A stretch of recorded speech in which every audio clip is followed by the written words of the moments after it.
Friends मु मौसुमी मोर channel को मु आपण मानक स्वागत करुच्ची। मोर चैनल ना हूँ ब्लॉगर लुटू मौसुमी। आपण मैंने केमिति अच्छी मु बहुत भलरे अच्छी। आपण मैंने भी भलरे थिबे बोली मु आशा करुच्ची। आज मु आपण मानक पई गोटे कलरा आलू बाइगण बड़ी तरकारी रेसिपी देखाऊँची। आपण मैंने देखिए केमिति लगुच मत कमेंट देवे आ निजे करी खाइबे। जो माने डायबिटीज पेशेंट अच्छी से यहाँ बहुत भल। मुझे जो स्कूल कॉलेज रे पढ़े मुझे कथा कहे समस्ते कहती एमती कौन तरकारी हो पार। हाँ हो पार मुझे आज देखाई। आपण मैंने देखिए आउ मोर चैनल को सब्सक्राइब करेंगे। जदि कहीं मो चैनल नुआ था सब्सक्राइब करेंगे, कमेंट देवे, आउ लाइक करेंगे, शेयर करेंगे, सब्सक्राइब करेंगे।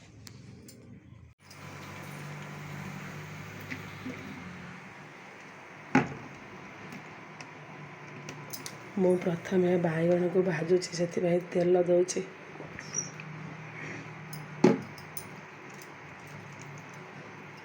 तेल गरम हो गले से बाइगण पकेबी।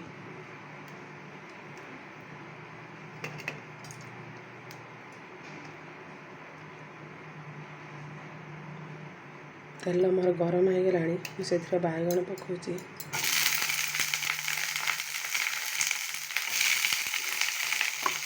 लुण हल्दी देदेई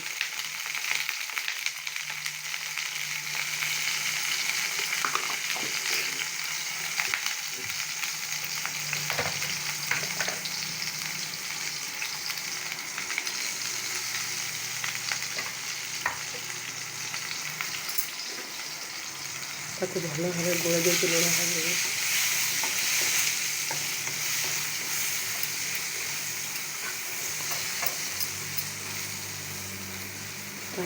घोड़े सिझा घोड़े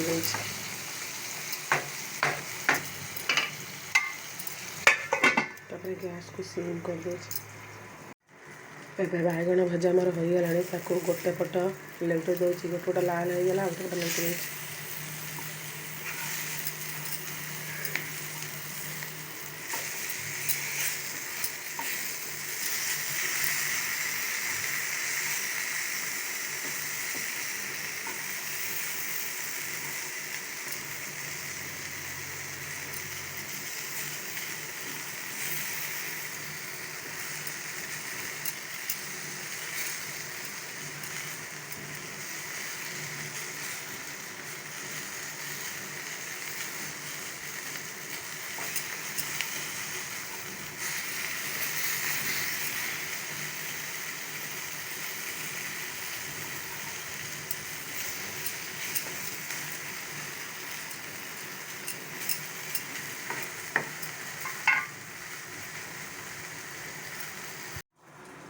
बाइगण मोर हो गला मुझे बाहर कर दूची।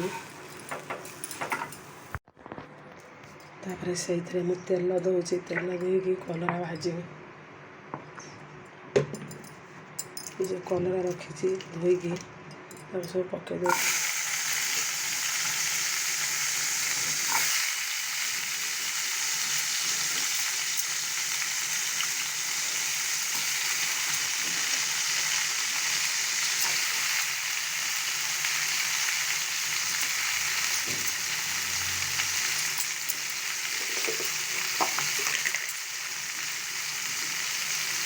लुण पकई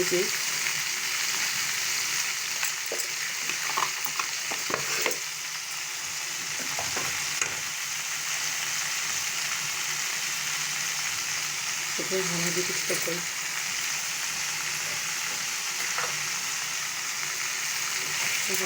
गोड़े घोड़े दे।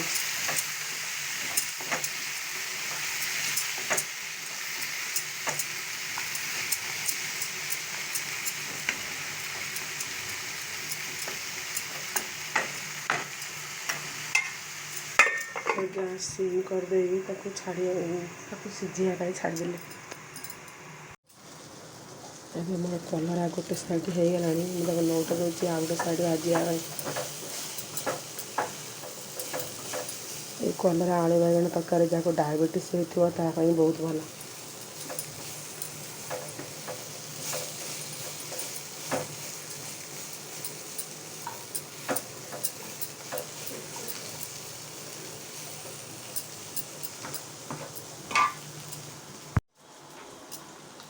ଏବେ ମୋର କଲରା ଭଜା ରେଡ଼ି ହୋଇଗଲାଣି।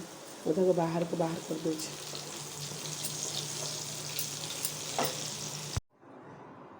ଏବେ ସେଇ କଢ଼େଇରେ କିଛି ତେଲ ଥିଲା, ମୁଁ ସେଇଥିରେ ଫୁଟଣ ପକାଉଛି।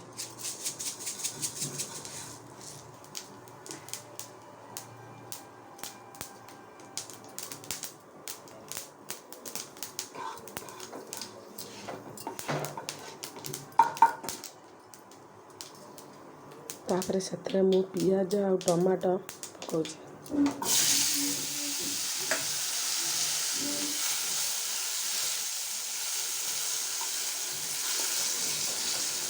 ପିଆଜ ଆଉ ଟମାଟୋକୁ ତେଲରେ କିଛି ସମୟ ଭାଜିଲା ପରେ ତାପରେ ମୁଁ ମସଲା ପକାଇବି। ସୋରିଷ, ରସୁଣ, ଜିରା, କଞ୍ଚା ଲଙ୍କା ଏବେ ବାଟିକି ରଖିଛି ତାକୁ ପକାଇବି।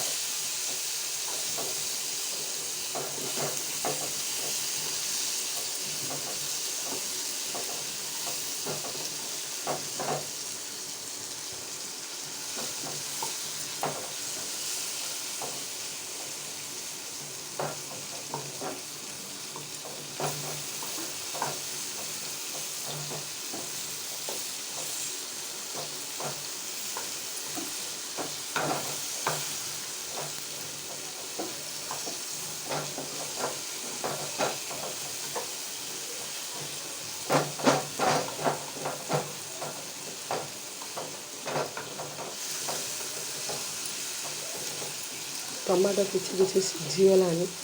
ତାପରେ ମୁଁ ବାଟିକି ରଖିଥିବା ସୋରିଷ, ଜିରା, କଞ୍ଚା ଲଙ୍କାକୁ ଏଥିରେ ଟିକେ ପକାଉଛି।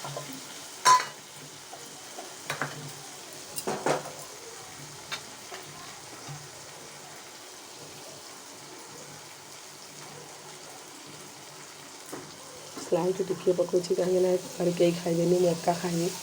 ତେଣୁକରି ମୁଁ ଖାଲି ଆପଣମାନଙ୍କୁ ଶିଖାଇବା ପାଇଁ ଏଇଟା କରୁଛି। କାହିଁକିନା ମୁଁ ଯେତେବେଳେ ସ୍କୁଲ କଲେଜରେ ପଢ଼ୁଥିଲି ସମସ୍ତେ କହୁଥିଲେ କଲରା ତରକାରୀ, ମୁଁ କହିଥିଲି ମୋର ବହୁତ ଫେଭରାଇଟ୍। ସମସ୍ତେ କହିଲେ କେମିତି, ଆମେ କେବେ ଖାଇନି। ତେଣୁକରି ମୁଁ ଭାବୁଛି ଏଇଟା ସମସ୍ତଙ୍କୁ ପସନ୍ଦ ଆସିବ ବୋଲି।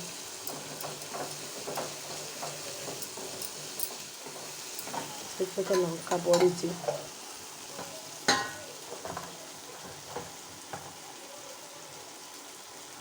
ତଥାପି ମୁଁ ଆଉ ଟିକେ ଲଙ୍କା ଗୁଣ୍ଡ ଦେଉଛି, କାହିଁକିନା ମୋର ଟିକେ ଲଙ୍କା ବେଶୀ ଦରକାର।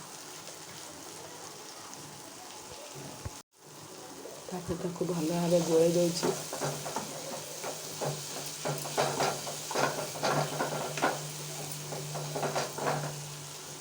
ସେଇଥିରେ ମୁଁ ଆଳୁକୁ ସିଝେଇଥିଲି ଆଉ ବାଇଗଣକୁ ଭାଜିଥିଲି, ତାକୁ ପକାଇ ଦେଉଛି। ପକାଇଦେଲା ପରେ ତାକୁ ମୁଁ ଭଲ ଭାବେ ଗୋଳେଇ ଦେଉଛି। ତାକୁ ଭଲ ଭାବେ କଷିବେ। ଭଲ ଭାବେ କଷିବେ ଯେମିତି ମସଲା ଆଳୁ ଭିତରକୁ ଯାଏ।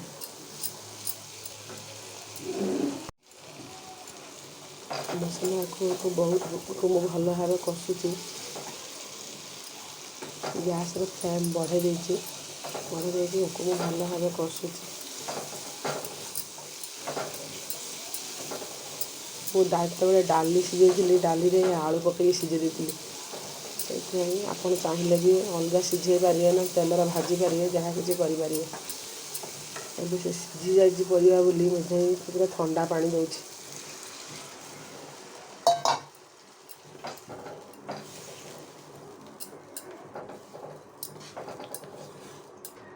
ତାକୁ କିଛି ସମୟ ଫୁଟିବା ପାଇଁ ମୁଁ ଛାଡ଼ିଦେବି।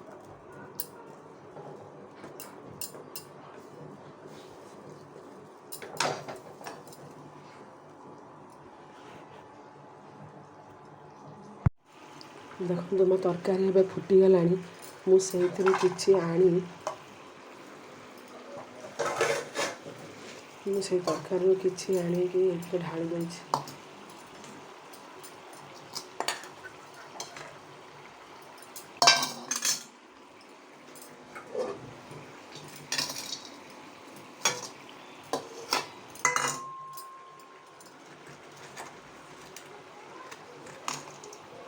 ମୁଁ ଏଥିରେ କଲରା ଆଉ ବଢ଼ି କିଛି ମୋ ପାଇଁ ବାହାର କରିଦେଇଛି। ଆଉ ସେ ତରକାରୀରୁ କିଛି ଆଣି ତା ଉପରେ ଜଷ୍ଟ ଢାଳି ଦେଉଛି, କାହିଁକିନା ତରକାରୀରେ କଲରା ଭେଜିଗଲେ ତରକାରୀ ପିତା ଲାଗିବ।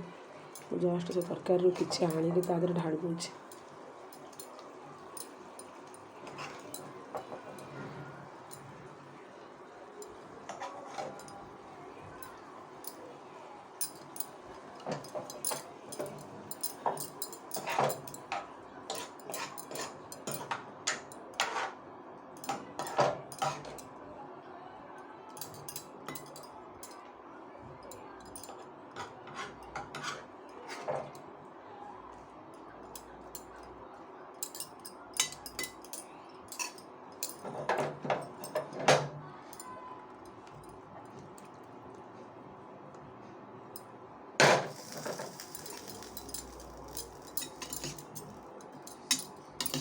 तापर कलराको ता सहित गोले दूची। देखो मोर कलरा आलू बाइगण तरकारी रेडी हो गला।